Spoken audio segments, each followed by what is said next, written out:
Before the story begins, let me ask you something simple but powerful. If a stranger's quiet request could change two broken lives forever, would you stay and listen? If you believe stories like this matter, please like this video, subscribe to the channel, and stay with us until the very end, because the final moment will stay in your heart long after the screen goes dark. Can I sit here just for a minute? The words were barely louder than a breath. Ethan Hale almost didn't hear them. His phone buzzed with another board message, another reminder that the company never slept, even if his soul was exhausted.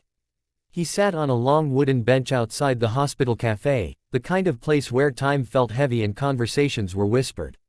When he finally looked up, the girl was already lowering herself carefully beside him. She couldn't have been older than 19. Her jeans were worn thin at the knees, and her coat was 2 sizes too big.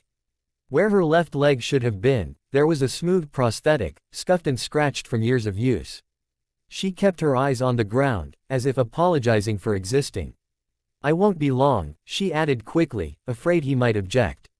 Ethan nodded without thinking. He had spent most of his life saying no. This time, yes came easily. They sat in silence. The kind that doesn't demand conversation, only presence.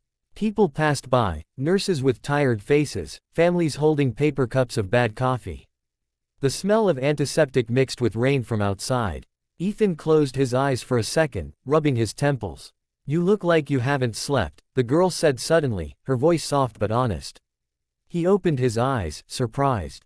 Most people spoke to him carefully once they recognized him, the CEO, the billionaire, the man whose name lived on magazine covers. But she hadn't looked at his watch, or his coat, or his face long enough to realize who he was. "I haven't," he admitted. "In a long time." She nodded as if that made sense.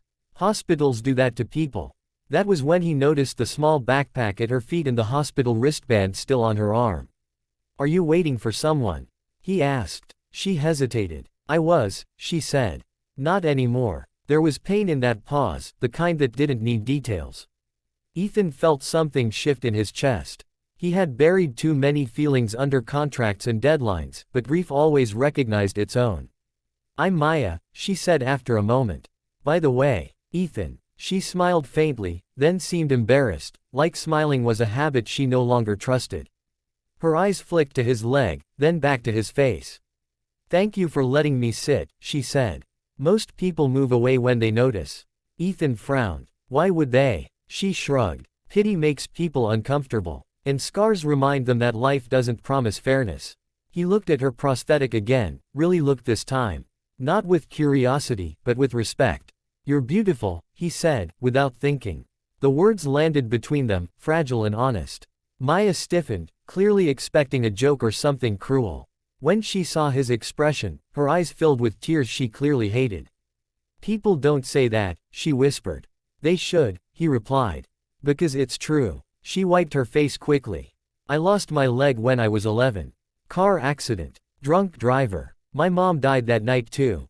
She said it like she had repeated the story so many times that emotion had turned into memory.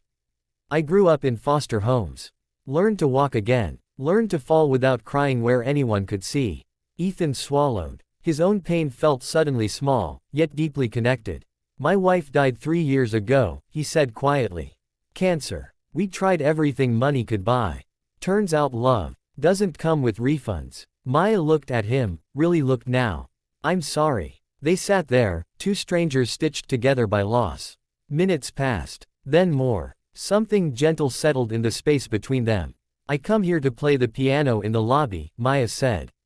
"For patients who can't sleep. It's the only thing that makes me feel useful."